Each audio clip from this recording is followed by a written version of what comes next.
Welcome to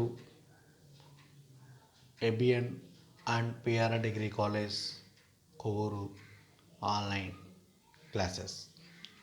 So, third BCom vocational and second BCom general banking theory and practice. So ఈ పేపర్లో ఈ యొక్క third unit banking development, ఈ యొక్క third యూనిట్లో ప్రీవియస్ క్లాసెస్లో మనం indigenous bankers, money lenders, difference between indigenous bankers and money lenders, అలాగే role of RRB regional rural banks class మనం ప్రీవియస్ క్లాసెస్లో ఆల్రెడీ చెప్పుకున్నామండి. సో ఈరోజు క్లాస్లో మనం ఈ యొక్క కోఆపరేటివ్ బ్యాంకింగ్ సిస్టమ్ అన్న చాప్టర్ కోసం ఈరోజు మనం చెప్పుకుందామండి. సో ఈ యొక్క కోఆపరేటివ్ బ్యాంక్ సిస్టమ్, సో ఈ యొక్క కోఆపరేటివ్ సిస్టంలో మనం చూసుకునేప్పటికీ ఎక్కువగా మనం రూరల్ ఏరియాస్లో మనం చూసుకుంటే ఈ యొక్క రూరల్ ఏరియాలో ఎక్కువ క్రెడిట్ అనేది మనకి ఎక్కువగా రెండు రంగాల కింద మనకి డివైడ్ చేసుకున్నాం. Divide between organise sector and non organise sector. So ఎక్కువగా ఈ యొక్క క్రెడిట్ ఫెసిలిటీ అన్నది ఎవరి ద్వారా పొందుతున్నారు అంటే మనకి అబ్జర్వ్ చేస్తే ఈవెన్ అన్ఆర్గనైజ్ సెక్టర్ అయిన money lenders and Indus bankers దగ్గర నుంచి ఎక్కువగా పొందుతుందని మనం చూసామండి. సో ఈ యొక్క గ్రామీణ ప్రజల యొక్క అవసరాన్ని అలాగే వారి యొక్క క్రెడిట్ని పరపతిని ప్రధానంగా చూసుకుని ఈ యొక్క ద్రవ్య సహా సంస్థలు అయిన ఏవైతే ఉన్నాయో ఇండియస్ బ్యాంకర్స్ కానీ, దేశీయ బ్యాంకులు కానీ, అలాగే వడ్డీ వ్యాపారస్తులు కానీ, వీళ్ళు ఎక్కువ దగ్గర నుంచి ఎక్కువగా పరపతి పొందుతున్నారు అన్న విషయం మనం ప్రీవియస్ క్లాసులు బట్టి మనకి అర్థమైందండి. అయితే ఈ యొక్క గ్రామీణ ప్రాంతాల్లో ఎవరైతే రూరల్ ఏరియాస్లో అగ్రికల్చర్ పర్సన్స్ ఉంటారో, అలాగే అగ్రికల్చర్ పర్సన్స్కి ఆ యొక్క రూరల్ ఏరియాలో అంటే గ్రామీణ ప్రాంతాలు విలేజెస్లో వారిని ఆర్థికంగా ఆదుకోవాలి అన్న ఉద్దేశంతో స్థాపించబడిన సంస్థలే ఈ యొక్క కోఆపరేటివ్ బ్యాంకింగ్ సంస్థలను మనం చెప్పచ్చండి.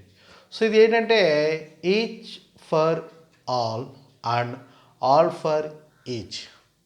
సో ఒక ఏ ప్రిన్సిపల్ మీద డిపెండ్ అయి ఉంటుంది. The basic of principle of cooperation is each for all and all for each.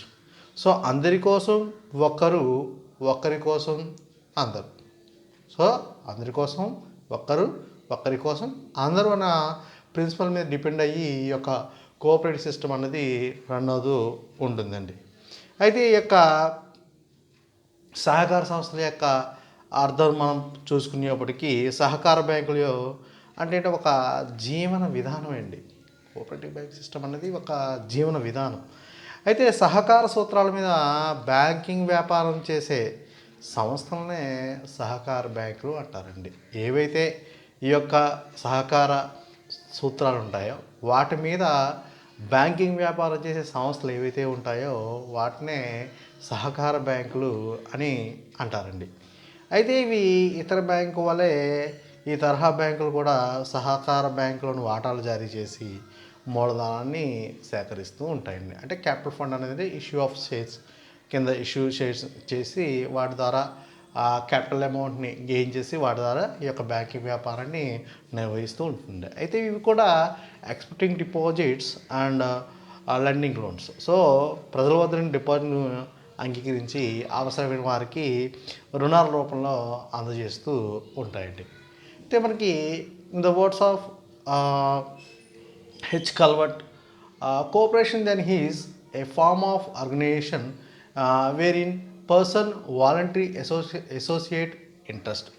So ఇక్కడ కల్వర్ట్ మహాశయులు ఏమని చెప్తున్నారు అంటే తమ తమ ఆర్థిక ప్రయోజనాలను ప్రాతిపదిక ఆధారంగా పెంపొందించుకోవడానికి ఒక ఐచ్ఛిక సంఘటితంగా వ్యక్తుల సమూహమే ఈ యొక్క వ్యవస్థీకృత రంగం అని ఈయన హెచ్ కల్వర్ట్ అన్న మహాశైలు చెప్తున్నారండి. Cooperation then is form of the organization where in person voluntary associate interest. So తమ ఇష్టానుసారంగా ఈ యొక్క కోఆపరేటివ్ సిస్టమ్ స్వచ్ఛందంగా ఈ యొక్క కోఆపరేటివ్ సిస్టంలోకి కన్వర్ట్ అయ్యి ఐచ్ఛికంగా ఒక సంఘటిత రంగాన్ని ఏర్పరిచి ఒక వ్యవస్థని నడిపిస్తూ ఉంటే దాన్నే మనం ఈ యొక్క కోఆపరేటివ్ బ్యాంకింగ్ సిస్టమ్ అని మనం చెప్పొచ్చని కల్వటర్ మహాశయులు చెప్తున్నారండి. అదే మనకి ఇంకొక ఆధార్ ఏం చెప్పారు అంటే కబ్జా మహాశయుల ప్రకారం ఏం చెప్తున్నారంటే తమకు తాము సహాయం చేసుకుంటూ ఇతరులకు సహాయం చేయడమే సహకారము. తమకు తమ సహాయం చేసుకుంటూ ఇతరులకు సహాయం చేయడమే ఈ యొక్క సహకారం అని కబ్జా అన్న మహాశయులు చెప్పొచ్చారు. అది సమిష్టి సంస్థగా రుణం లేని వారు, తమ కాళ్ళ మీద తాము నడవలేని వారు కూడా ఈ యొక్క ఆసక్తులను పోగొట్టుకోవడానికి, తమ ఆర్థిక స్థితిని పెరుగుకోవడానికి లాభార్జన లక్ష్యం లేదా సఫలీకృతం అవుతుంది. ఏంటంటే ఎవరైతే సమిష్టి లాభం ఆర్జించలేని, అలాగే రుణం లేని వారు, అలాగే తమ కాళ్ళ మీద తాము నిలబడిన వారు ఈ యొక్క ఆసక్తులను పోగొట్టుకోవడానికి, తమ ఆర్థిక స్థితులను మెరుగుపరుచుకోవడానికి లాభార్జన లక్ష్యం లేదంగా సఫలీకృతం అవుతాయని మనం చెప్పచ్చండి. సో ఇక్కడ కోఆపరేటివ్ సిస్టంలో కొన్ని ఫీచర్స్ చూసుకునేప్పటికీ features of cooperative banking systems it is the membership is voluntary. So సహకార సంస్థల యొక్క స్వచ్ఛంద సంఘము. సో తన ఇష్టానుసారంగా వారు యొక్క మెంబర్షిప్ అనేది తీసుకొచ్చాను, ఎవరు బలవంతం చేయడం అలాంటిదండి. It's membership is voluntary. So ఇక్కడ మెంబర్షిప్ అన్నది చాలా స్వచ్ఛందంగా ఉంటుంది, తమ ఇష్టానుసారంగా చేయొచ్చు, బలవంతంగా ఎవరు కూడా వచ్చి జాయిన్ అవ్వండి అలాంటి ఏమి కూడా ఈ యొక్క మెంబర్షిప్ ఒక లక్ష్యం అని మనం చెప్పుకోవచ్చండి. సో ఇటు ఆర్గనైజేషన్ ఇస్ డొమెస్టిక్. సో ఇక్కడ సభ్యత్వం అనేది స్వచ్ఛంగా ఉంటుంది. అలాగే వీరి యొక్క నిర్వహణ అంతా కూడా ప్రజాస్వామ్య సూత్రాలను అనుసరించి జరుగుతూ ఉంటాయండి. సో డొమెస్టిక్ అంటే ఏంటి? సో ప్రజాస్వామ్య పరిపాలన అంటే ఈ సంస్థ నిర్వహణ అంటే ఏంటి? ప్రజాస్వామ్య సూత్రాలను అనుసరించి జరుగుతూ ఉంటాయి. It functioning is based on development of its members. So వారి యొక్క అభివృద్ధి అన్నది ఏంటంటే వారి యొక్క కొన్ని ఏవైతే సూత్రాలు పెట్టుకున్న ఆ సూత్రాల యొక్క మెంబర్స్ ఏవైతే వారి యొక్క ఆధారంగా ఆ యొక్క అనుగుణంగానే యొక్క సంఘం యొక్క నైతిక విలువలను అభివృద్ధి పరచడం. అంటే ఈ సంస్థ యొక్క ముఖ్య ఉద్దేశం ఏంటంటే తమ సభ్యుల యొక్క ఆర్థిక మరియు సాంఘిక నైతిక విలువలను అభివృద్ధి చేయటాన్ని మనం చెప్పచ్చండి. It is non exploitive in character. So ఎవరైనా కూడా ఇక్కడ మంచి ఒక సంస్థలు లాభాపేక్ష లేకుండా మరియు సేవాభావంతో ఏర్పడమని చెప్పాలి. It's combining the benefits of private ownership and public good. So ఇక్కడ నిర్వహణ అనేది ఏంటంటే ప్రైవేట్ యాజమాన్యం మరియు ప్రజాహితో కలిపి నిర్ణయాలు తీసుకోవడం జరుగుతూ ఉంటుందండి. ఎవరో ఒకరి పరిపాలన కాకుండా అటు ప్రైవేట్ యాజమాన్యం మరియు ప్రజాహితములను కలిపి నిర్ణయాలు తీసుకోవడం జరుగుతూ ఉంటాయని మనం చెప్పచ్చండి. ఈ సంస్థలో వికేంద్రీకరణ సూత్రాన్ని అమలుపరచడం జరుగుతుంది. సో ఈ ప్రిన్సిపల్ దీంట్లో వచ్చేటికి వికేంద్రీకరణ పరిపాలన అన్నది జరుగుతుందని చెప్పచ్చండి. ఒకసారి మనం ఈ యొక్క లక్షణాలు చెప్పుకుంటే సహకార సంస్థల యొక్క స్వచ్ఛంద సంఘాలు తమకు తాముగా ఏర్పడ్డ సంస్థలు. అలాగే వీటి యొక్క సభ్యత్వం అనేది స్వచ్ఛంగా దొరుకుతుంది. వీటిలో మెంబర్షిప్ అనేది కూడా చాలా స్వచ్ఛందంగా ఉంటుంది. అలాగే ఈ సంస్థల నిర్వహణ ప్రజాస్వామ్య సూత్రాలను అనుసరించి జరుగుతుంది. ఏవైతే ప్రిన్సిపల్స్ ఉన్నాయో అవన్నీ కూడా డెమోక్రటిక్ పరిపాలన పథంగానే జరుగుతూ ఉంటాయి. అలాగే ఈ సంస్థల యొక్క ముఖ్య ఉద్దేశం తమ సభ్యుల యొక్క ఆర్థిక, సాంఘిక మరియు నైతిక విలువలను అభివృద్ధి పరచుట. వారి యొక్క ఆర్థికంగా కానీ నైతికంగా కానీ వారిని అభివృద్ధి పరచాలి అన్న ఉద్దేశం. అలాగే ఈ సంస్థల యొక్క లాభాపేక్షలనేవి మరియు సేవాభావంతో ఏర్పడినాయి. ఎటువంటి ప్రాఫిట్ గెయిన్ అనేది ముందు కేవలం సర్వీస్ మోటివ్తోని యొక్క సహకార సంస్థలని నడుస్తూ ఉంటాయి. అలాగే సంస్థల యొక్క ప్రైవేట్ యాజమాన్యం మరియు ప్రజాహితులు కలిపి నిర్ణయాలు తీసుకోవడం జరుగుతూ ఉంటుంది. అలాగే ఈ సంస్థల వికేంద్రీకరణ సూత్రాన్ని మనం అమలుపరచడం జరుగుతూ ఉంటుందండి. సో ఇక్కడ ఈ యొక్క కోఆపరేటివ్ బ్యాంక్ సిస్టమ్ స్ట్రక్చర్ వచ్చేవాడికి ఎలా ఉంటుంది అంటే 3 స్టేజెస్ మీద డిపెండ్ అయ్యి ఉంటుందండి. అంటే 3 టైర్ అని చెప్తారండి. సో ఇక్కడ భారతదేశంలో మనం 3 టైర్ అంటే ఏంటంటే 3 అంచెల there are different types of cooperative credit institutions working in India. Those institutions can be classified into two both categories, agriculture and non-agriculture. Agriculture credit institutions further divided into short-term agriculture institutions and long-term agriculture credit institutions. The short-term agriculture credit institutions, which are category to short-term financial needs of agriculture, there are tier federal structure. At the apex, there are the state of cooperative bank in each state SBS. At the district level, there are central cooperative banks DCCBS. At the villages levels, there are primary agriculture credit societies, PACSS, long-term agriculture credit provides, and land development banks. And the whole structure of the cooperative bank credit institutions is shown on the chart given about the March 2018. So మనకి ఇక్కడ ఒక chart అన్నది ఉందండి. So ఇక్కడ even cooperative bank system స్ట్రక్చర్ని divide 2 types of divide. So first one is agriculture institutions, second one is non agriculture institutions. అలాగే agriculture institution divided 2 types of institutions. First one is short term credit structure and long term credit structure. Short term credit structure is divided 3 types: state cooperative banks and primary district central cooperative banks and primary agricultural societies. So long term credit structures in divided in 2 types of first one is state cooperative agriculture and rural development banks, and second is primary cooperative agriculture and rural development banks. So ఇక్కడ ఎన్నో రకాలుగా పనిచేస్తున్నప్పటికీ కూడా మనం దీన్ని 2 విధాల కింద divide చేస్తామండి. ఏంటి? First one agriculture institutions, non agriculture institutions. So వ్యవసాయ సహకారక సంఘాలు, వ్యవసాయేతర సహకార సంఘాలు. ఒకటేంటండి వ్యవసాయ సహకార సంఘాలు, వ్యవసాయేతర సహకార సంఘాలు. సో ఇవి agriculture institutions divide 2 types of institutions: short term credit structure and long term credit. అంటే ఈ యొక్క సహకార పరపతిని అందించే విధంగా మళ్ళీ ఈ యొక్క వ్యవసాయ సహకార సంఘాలు 2 రకాలుగా డివైడ్ చేసాం. ఒకటి స్వల్పకాలిక పరపతి అందించేవి, రెండోది దీర్ఘకాలిక అందించేవి. అలాగే ఈ యొక్క షార్ట్ టర్మ్ అంటే స్వల్పకాలిక దీర్ఘకాలిక అందించే వాటిని మళ్ళీ 3 tiers కింద మనం 3 అంచెల కింద డివైడ్ చేస్తాం. అవి ఏంటంటే ఎలా పనిచేస్తాం అంటే state level in state bank, so state cooperative banks, అలాగే డిస్ట్రిక్ట్ కోఆపరేటివ్ బ్యాంక్, జిల్లా స్థాయిలో డిస్ట్రిక్ట్ లెవెల్ ఇన్ జిల్లా సహకార సంస్థలు, అలాగే గ్రామీణ స్థాయిలో ప్రాథమిక వ్యవసాయ పరపతి సంఘాలు. అలాగే ఈ యొక్క లాంగ్ టర్మ్ క్రెడిట్ స్ట్రక్చర్ని మళ్ళీ 2 types కింద డివైడ్ చేస్తాం. అవేమో state cooperative agriculture and rural developments and primary cooperative agriculture and rural developments కింద 2 types మనం డివైడ్ చేయడం జరుగుతుందండి. సో ఇక్కడ మనం మొట్టమొదటిగా మనం స్టేట్ లెవెల్ కోఆపరేటివ్ బ్యాంక్ కోసం మనం చెప్పుకుంటే ఫస్ట్ వన్ ఈ యొక్క స్టేట్ కోఆపరేటివ్ బ్యాంక్స్ అన్నవి ప్రతి రాష్ట్రానికి state cooperative banks obtain their working capital from own funds in including share capital and various types of reserves, members cooperative societies and the central cooperatives on the share capital very small deposits, also cooperative societies and central cooperative banks.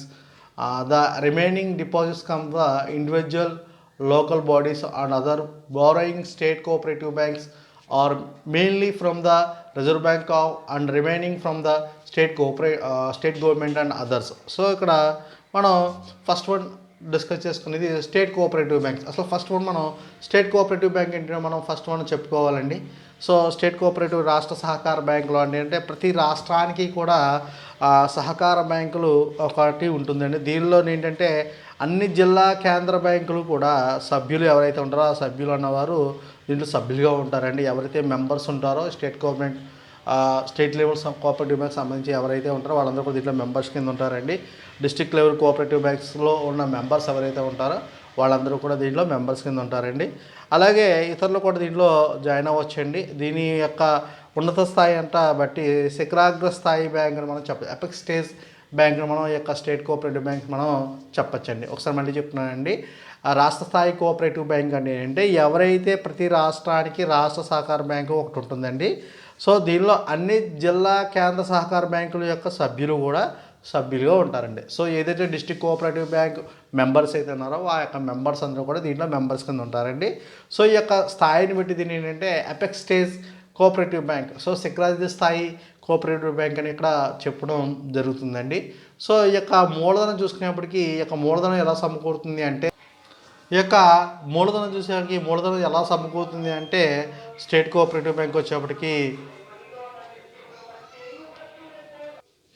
So ఈ యొక్క cooperative bank యొక్క మూలధనం చూసుకోండి. State cooperative banks obtain their working capital from the own funds including share capital and various types of reserves, members cooperative bank societies and central cooperative banks on those share capital very small and deposits also the cooperative bank societies and central cooperative banks.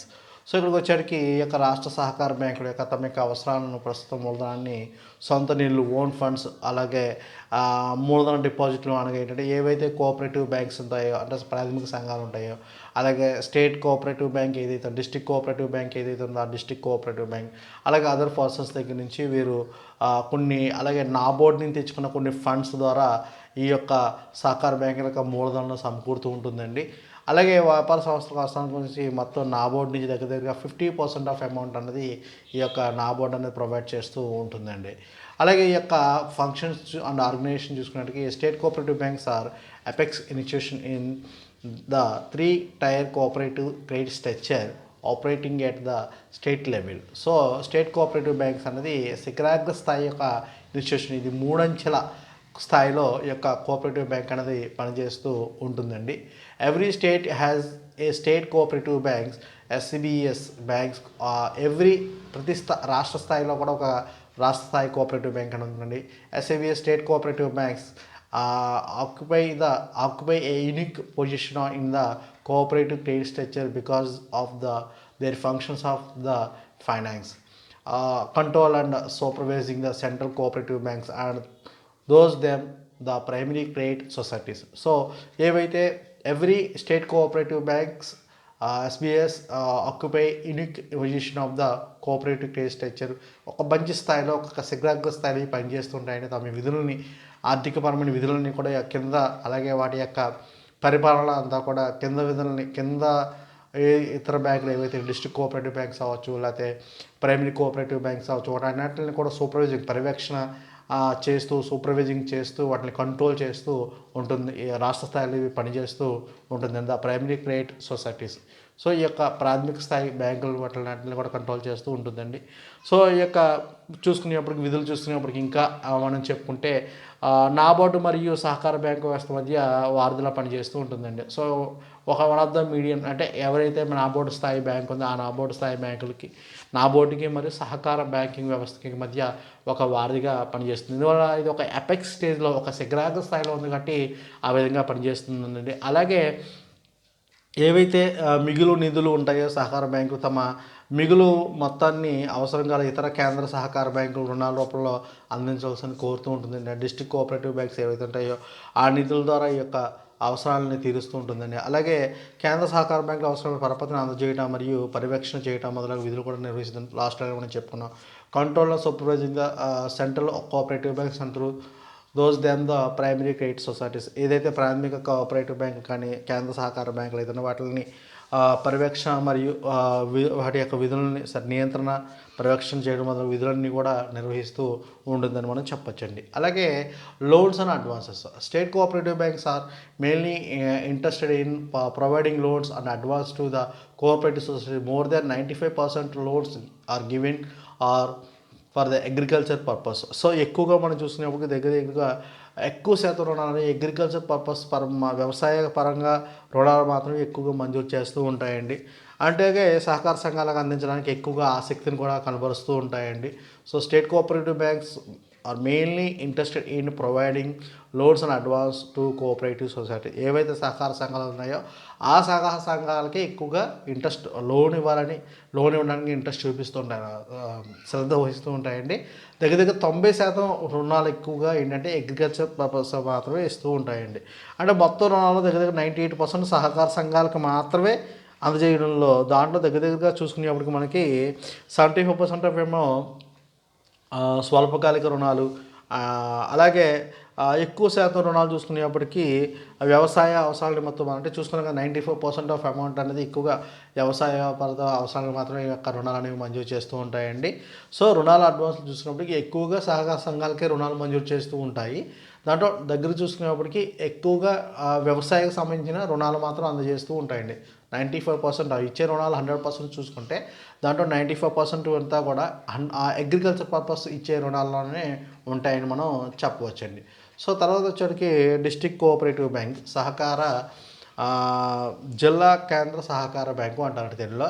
District central cooperative banks అంటే ఏంటి, జిల్లా కేంద్ర సహకార బ్యాంకులు. Cooperative banks central banks are generally organized by the primary credit societies belongs to the specific district. In short ఏంటంటే ఈ యొక్క జిల్లా స్థాయి కోఆపరేటివ్ బ్యాంక్ ప్రతి జిల్లాలో కూడా ఒక కేంద్ర బ్యాంక్ ఉంటుందండి. ఆ జిల్లాలోని ప్రాథమిక సంఘాలు ఏవైతే ఉంటాయో ఆ బ్యాంకుల యొక్క సభ్యులు దీంట్లో సభ్యులుగా ఉంటారండి. అయితే ఇతరులు కూడా చేరవచ్చండి. సేమ్ స్టేట్ కోఆపరేటివ్ బ్యాంకులో ఎలాగో ఇక్కడ కూడా ఇలాగ ఉంటుంది. సో అక్కడ అయితే ఏమవుతుంది అంటే ఈ యొక్క జిల్లా స్థాయిలో ఉండే బ్యాంకులో సభ్యులందరూ కూడా దాంట్లో సభ్యులుగా ఉంటారు. సో ఇక్కడ ఏమవుతుంది, సెంట్రల్ కోఆపరేటివ్ బ్యాంకులో ఏవైతే ప్రాథమిక కోఆపరేటివ్ బ్యాంకులో సభ్యులుగా ఉంటారో మెంబర్స్ ఉంటారో వారందరూ కూడా దీంట్లో జాయిన్ అవ్వడం జరుగుతుంది. వారు సభ్యులుగా ఉండి వారి యొక్క సభ్యత్వం ద్వారా ఈ యొక్క పరిపాలన చేస్తూ ఉంటారు. అలాగే అదర్ పర్సన్స్ కూడా దీంట్లో జాయిన్ అవ్వడం చేయించండి. అయితే వీటి యొక్క ముఖ్య విధి ఏంటంటే ఏవైతే ప్రైమరీ సహకార పద సౌకర్యాలు కలుగజేయడం, ప్రాథమిక సహకార బ్యాంకులకు సక్రమంగా నిర్వహించేందుకు సలహాలు ఇస్తూ, అలాగే సాధారణ బ్యాంకింగ్ వ్యాపారం కూడా చేస్తూ ఉంటాయండి. అలాగే ప్రజల నుంచి డిపాజిట్ కూడా యాక్సెప్ట్ చేస్తూ ఉంటాయండి. Cooperative banks, central banks are generally organized by primary credit societies belongs to a specific district. So ఒక జిల్లా స్థాయిలో ప్రాథమిక సహకార బ్యాంకులు అన్నింటిని కూడా ఆర్గనైజ్ చేయడం, మేనేజ్ చేయడం, నియంత్రణ చేయడం, నిర్వహణ చేయడం లాంటి కార్యకలాపాలు ఈ యొక్క డిస్ట్రిక్ట్ సెంట్రల్ బ్యాంక్ అనేది చేస్తూ ఉంటుందండి. In short them federation of primary credit societies belongs to a specific district, ఒకే జిల్లా స్థాయిలో మాత్రం చెందింది. సో ఇక్కడ చూసుకున్న hints, central cooperative banks are also called district central cooperative banks. So దీన్ని మనం జిల్లా స్థాయి కోఆపరేటివ్ బ్యాంక్ అని కూడా మనం పిలుస్తూ ఉంటామండి. సో ఇది యొక్క మూలధన కల్పన చూసినప్పటికీ ఎలా వస్తుంది అంటే their working capital from the own funds, దీనికి కూడా సొంత నిధుల నుంచి వస్తాయి. అలాగే డిపాజిట్ యాక్సెప్ట్ చేస్తూ ఉంటుంది, అలాగే లోన్స్ మంజూరు చేస్తుంది, అలాగే ఇతర వర్గాల ద్వారా కూడా ఇవి తీసుకుంటుంది.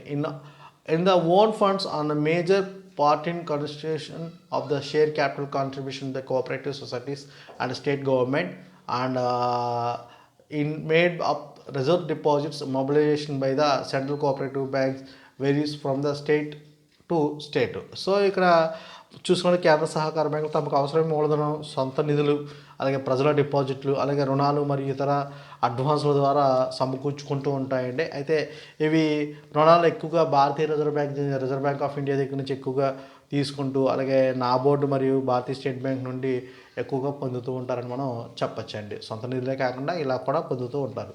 సో వీటి యొక్క లోన్స్ అండ్ అడ్వాన్స్ చూసుకునేప్పటికీ the number of the central cooperative banks in 2005 and 2000 was 365, and the total amount of loan and advance as on March 31st, 2005 stood at 73,091 crore. About the 98% of loans are receiving by cooperative societies and about the 75% of loans are short term. So ఈ మనం 2005 లెక్కల ప్రకారం చూసుకునేటికి దగ్గరగా 365 district cooperative bank చూసుకునేటికి దగ్గర 73,091 కోట్ల రూపాయలు దగ్గర cooperative సొసైటీకి లోన్స్ ప్రొవైడ్ చేయడం, దగ్గర 70% ఆఫ్ లోన్స్ షార్ట్ టర్మ్ స్వల్పకాలిక రుణాలు మంజూరు చేయడం, అలాగే 80% of amounts loan giving to cooperatives, దగ్గర 80% రుణాలు అనే వరకు మంజూరు చేసినట్టు 80% అన్నవి కోఆపరేటివ్ సొసైటీకి ఎక్కువ చేయడం జరిగిందండి.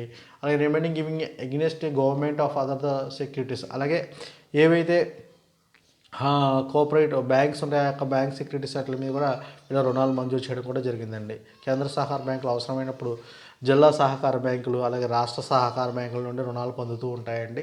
అయితే ప్రస్తుతం మన దేశంలో దగ్గర 365 బ్యాంక్స్ మనం చూసుకునేప్పటికీ పనిచేస్తుంటే దగ్గర 14 ఇయర్స్లో మనకు చూసుకున్నప్పటికీ దగ్గర సుమారుగా 75% ఆఫ్ అమౌంట్ రుణాలని స్వల్పకాలిక రుణాలకు మంజూరు చేయడం, దాదాపుగా 80% అన్నది ఏంటంటే ఎటువంటి హామీ లేకుండా కూడా about the 80% of loans given to the cooperative societies unsecured and remaining loans given against the government and other securities, ఎటువంటి హామీలు లేకుండా కూడా ఈ యొక్క 80% ఆఫ్ అమౌంట్ అన్నవి రుణాలు మంజూరు చేయడం జరిగిందండి.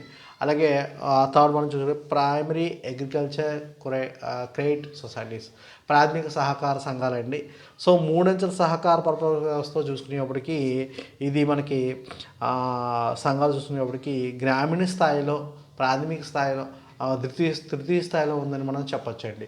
It is the level of initiation which district deal with the rural people.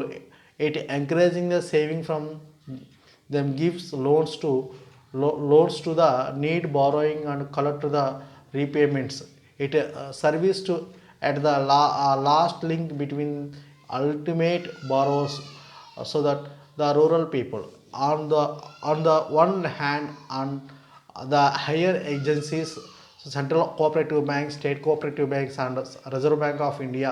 On other hand, it is the level of initiation which directly deal with the rural people. So ఈ యొక్క primary agriculture బ్యాంకులు అన్నవి ఆ యొక్క ప్రజల దగ్గర నుంచి ఆ యొక్క ప్రజలతో ప్రత్యక్ష సంబంధం కలిగిన బ్యాంకులు అని మనం చెప్పొచ్చండి. It encourage saving from giving loans to the need borrowers. So ఎవరికైతే రుణం అవసరం అవుతుందో వారి యొక్క రుణం మంజూరు చేయడం, అలాగే రుణాలు అందించడం, అలాగే వాళ్ళ దగ్గర నుంచి కలెక్ట్ చేయడం, అలాగే ఎవరికైతే అవసరం వాళ్ళకి పేమెంట్ చేయడం. It's service to the link between the ultimate borrowers. So ఇది అల్టిమేట్ మనం ఊహించే విధంగా రుణాలు అనేవి మంజూరు చేస్తూ ఉంటాయి రూరల్ పీపుల్కి, గ్రామీణ ప్రాంత ప్రజలకి. On the one hand the higher agencies, central cooperative banks, state cooperative banks, reserve bank of India on the hands అన్నమాట. ఈ యొక్క చేతుల ద్వారా పనిచేస్తున్నామని చెప్పచ్చండి. సో మూడంచెల పరపతి వ్యవస్థలో ప్రాథమిక వ్యవసాయ పరపతి సంఘాలు ప్రారంభమైనదండి. అయితే ఈ గ్రామీణ ప్రజల్లో ప్రత్యక్షంగా వ్యవహరించే గ్రామీణ స్థాయి సంస్థ అని మనం చెప్పచ్చండి. అది వ్యవసాయదారులతో పొదుపు అలవాట్లను ప్రోత్సహిస్తూ, డిపాజిట్లను సేకరిస్తూ, అలాగే అవసరమైన వారికి రుణాలు అందజేస్తూ, అలాగే వాటిని వసూలు చేస్తూ ఉంటాయండి.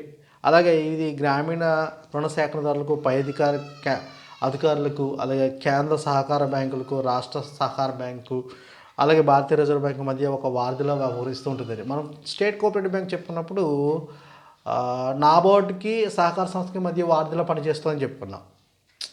అలాగే ఈ యొక్క ప్రైమరీ అగ్రికల్చర్ ఏంటి ఏవైతే ఉన్నాయో, అంటే స్టేట్ కోఆపరేటివ్ బ్యాంక్ కావచ్చు, డిస్ట్రిక్ట్ కోఆపరేటివ్ బ్యాంక్ కావచ్చు, డిస్ట్రిక్ట్ సెంట్రల్ కోఆపరేటివ్ బ్యాంక్ కావచ్చు, రిజర్వ్ బ్యాంక్ ఆఫ్ ఇండియా అవ్వచ్చు, ఎవరి మధ్య ఒక వారధిలో పనిచేస్తుందని మనం చెప్తున్నామండి. సో ఇది ప్రైమరీ అగ్రికల్చర్ కోఆపరేటివ్ బ్యాంకులో ఇంకా మనం చూసుకునేప్పటికీ వీటి యొక్క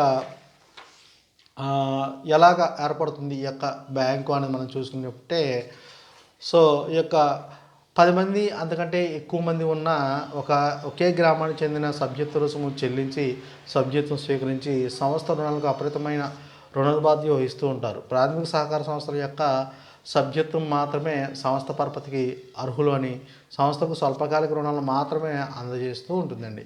ఏ primary agriculture credit society may be started with in 10 or more persons of village. ఒకే ప్రాంతంలో కలిగిన, ఒకే గ్రామీణ ప్రాంతంలో కలిగిన 10 మంది ప్రజలు దీంట్లో సభ్యుల కింద చేరవచ్చు. The members fees is nominally so that even the poorest agriculture can become a member. Compulsory ఎవరైతే పర్సన్ ఉంటారో ఆ పర్సన్ అన్నవారు మెంబర్షిప్ అమౌంట్ అన్న సభ్యత్వ రుసుము అన్నది స్వీకరించి సంస్థ రుణాలకు అపరితమైన రుణ బాధ్యత వహిస్తూ ఉంటుంది. The members of the society have ultimate liability with the means that the each member undertakes the full responsibility of the entire loss of the society in case of the failures. So ప్రాథమిక సహకార సంస్థల యొక్క సభ్యులు మాత్రమే సంస్థ పరపతికి అర్హులు. అలాగే సభ్యులకు స్వల్పకాలిక రుణాలు మాత్రమే అందజేస్తూ ఉంటారండి. అదేంటి?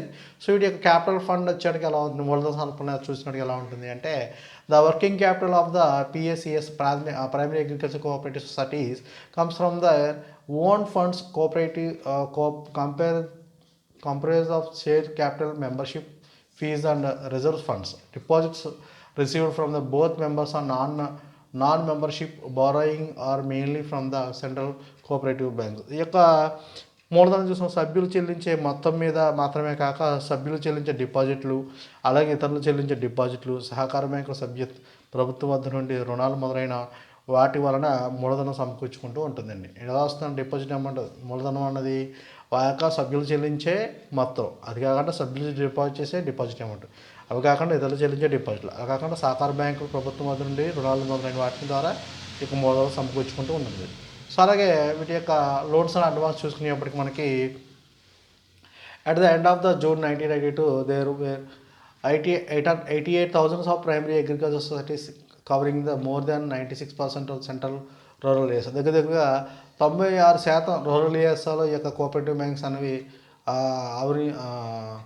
విస్తరించి ఉన్నాయని చెప్పొచ్చండి. దీంట్లో దగ్గర the membership of those societies was 8.868 crores.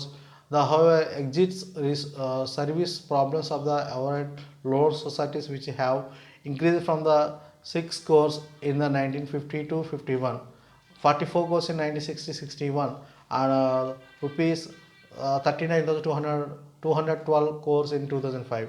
So 2005 వచ్చేసరికి దీని యొక్క 1991 చూసుకునేప్పటికి దగ్గర దగ్గర 44 కోట్లు ఉంటే 1960 వచ్చేటికి 44 కోట్లు ఉంటే 2005 వచ్చేటికి 39,200 కోట్లకు ఇది అడ్వాన్స్ అనేది పెంచడం జరిగిందని మనం చెప్పచ్చండి. అయితే ఇక ఈ సంస్థ సభ్యత్వం మాత్రమే కాకుండా వ్యక్తిగత స్థిరాస్తిపైన కూడా తనఖా ఆధారంగా కూడా రుణాలు అందిస్తూ ఉంటాయండి.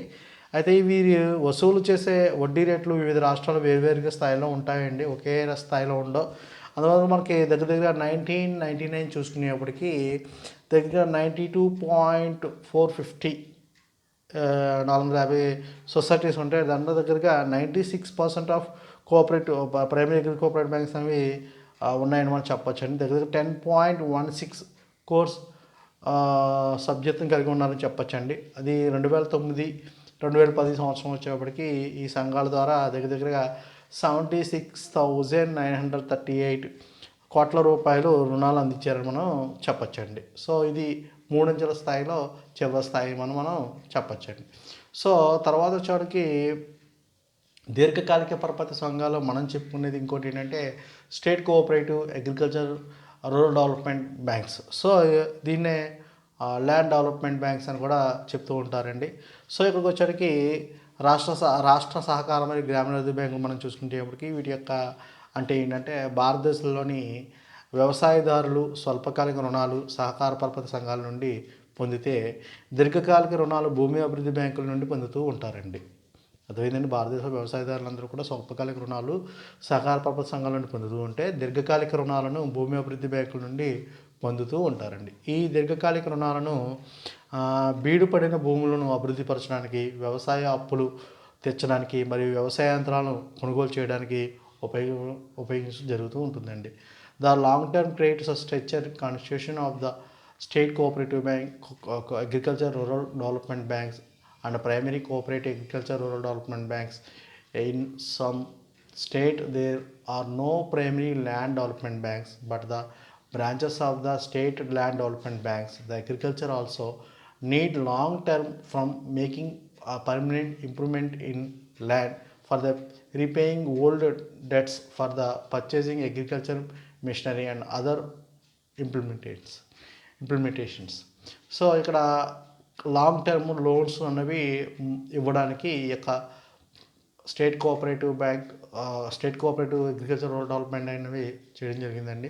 Agriculture rural development banks and primary cooperative agriculture rural development banks in some states there are no primary land development banks but the branches of the state land development banks. The agriculture also need long term making permanent improvements and land repaying on old debts, so and purchasing agriculture missions other implementation. So ఎక్కువగా ఏంటంటే ఇవి బీడుపడిన భూములను అభివృద్ధిపరచడానికి మరియు ఏమైనా agriculture loans అంటే వాటిని తీర్చడానికి, అలాగే ఏవైనా అగ్రికల్చర్ మిషన్స్ ఏమైనా కొనడానికి ఈ యొక్క సహకార బ్యాంక్ రాష్ట్ర స్థాయి మరియు గ్రామీణాభివృద్ధి బ్యాంకులను ఉపయోగిస్తూ ఉంటాయండి. సో వీటి యొక్క క్యాపిటల్ ఫండ్ అనేది మనకి ఏ విధంగా సమకూరుతుంది అంటే land development banks raise their funds from the share capital reserves deposits loans and advance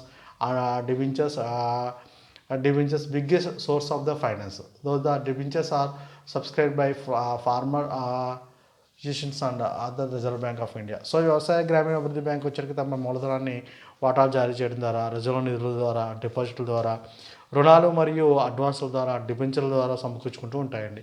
ఇవి దగ్గర 20 నుంచి 25 సంవత్సరాల జీవితకాలం గల డిబెంచర్ను రాష్ట్ర ప్రభుత్వ గ్యారెంటీతో జారీ చేస్తూ ఉంటాయండి. అలాగే వీటి యొక్క డిబెంచర్ సహకార బ్యాంకులు, వాణిజ్య బ్యాంకులు, స్టేట్ బ్యాంక్ ఆఫ్ ఇండియా, అలాగే రిజర్వ్ బ్యాంక్ ఆఫ్ ఇండియా కొనుగోలు చేస్తూ ఉంటాయండి. ఈ యొక్క డిబెంచర్స్ అని ఎవరు పర్చేస్ చేస్తూ ఉంటారంటే స్టేట్ బ్యాంక్ ఆఫ్ ఇండియా కానీ, రిజర్వ్ బ్యాంక్ ఆఫ్ ఇండియా కానీ, అలాగే రాష్ట్ర ప్రభుత్వ గ్యారెంటీతో జారీ చేయడం వల్ల వీటిని రిజర్వ్ బ్యాంక్ ఆఫ్ ఇండియా కానీ, స్టేట్ బ్యాంక్ ఆఫ్ ఇండియా కానీ, అలాగే నాబార్డు మీద రీఫండింగ్ ద్వారా సౌకర్యాన్ని కలుగజేస్తూ ఉంటుందండి. అలాగే వీటి యొక్క రుణాల అడ్వాన్స్లో మనం చూసుకునేప్పటికీ భూమి అభివృద్ధి బ్యాంకులు వ్యవసాయదారులకు దీర్ఘకాలిక రుణాలు ఈ క్రింది పనులకే ఉపయోగిస్తూ ఉంటారండి. ఒకటి పాత రుణాలు చెల్లించడం కోసం, అలాగే రెండోది వచ్చి బీడు భూములను అభివృద్ధి చేయడం కోసం, మరియు నూతన వ్యవసాయ విధులను అమలు చేయడం కోసం, అలాగే ఖరీదైన యంత్ర సామాగ్రిని కొనుగోలు చేయడం కోసం, అలాగే కొన్ని ప్రత్యేకమైన సందర్భాల్లో భూ భవనాన్ని కొనుగోలు చేయడం భూమిని కొనుగోలు చేయడం కోసం కూడా ఇస్తూ ఉంటారండి. సో అలా దాంతోపాటు ఈ యొక్క అడ్వాన్స్ చూసుకునేవాడికి there as the bank long against from the mortgage of the land period of the loan varies from the 15 to 30 years long term loans అనేవి ప్రొవైడ్ చేస్తుంది. In the 2005 the loans issued by the CRDBS వాజ్ 3,293 crores and by the PSCRDBC was the 2,569 crores. సో మనకి చూసుకున్నవాడికి state cooperative agriculture rural development banks వచ్చేవాడికి దగ్గర 3,293 కోట్ల రూపాయలు రుణం మంజూరు చేస్తే, ప్రాథమిక పరపతి అగ్రికల్చర్ రూరల్ డెవలప్మెంట్ బ్యాంక్స్ వచ్చేవాడికి దగ్గర 2,569 కోట్ల రూపాయల రుణాలు మంజూరు చేశారు మనం చెప్పొచ్చండి. సో ఈ యొక్క కోఆపరేటివ్ బ్యాంక్ సిస్టంలో వచ్చేసరికి ఈ యొక్క సిస్టమ్స్ అనేవి చాలా ఇంపార్టెంట్ అండి. సో మళ్ళీ ఒకసారి రిపీట్ చేద్దాం. సో కోఆపరేటివ్ బ్యాంక్ సిస్టమ్ని 2 విధాలుగా మనం డివైడ్ చేసుకుంటే agriculture institutions and non agriculture institutions. So వ్యవసాయ బ్యాంకులు, వ్యవసాయేతర బ్యాంకులు. సో వ్యవసాయేతర బ్యాంకులు మళ్ళీ 2 టైప్స్ డివైడ్ చేస్తాం, short term and long term. Short term మళ్ళీ 3 టైప్స్ డివైడ్ చేస్తాం. First one is state level cooperative bank, second one is district central cooperative bank, third one is primary agriculture. అలాగే long term 2 types divide చేస్తాం, state cooperative agriculture rural development banks and primary cooperative agriculture and rural development banks మనం divide చేయడం జరుగుతుంది. So ఇది ఎక్కువగా university పరంగా కావాల్సిన ఈ చాప్టర్ నుంచి క్వశ్చన్స్ అనేవి ఏ విధంగా అడుగుతాడంటే, ఈ యొక్క explain about cooperative system in India అని అడుగుతుంటాడండి. సో అలాంటప్పుడు ఈ యొక్క చాప్టర్లో మనం చెప్పుకుందంతా కూడా రాస్తే సరిపోతుంది. Thank you.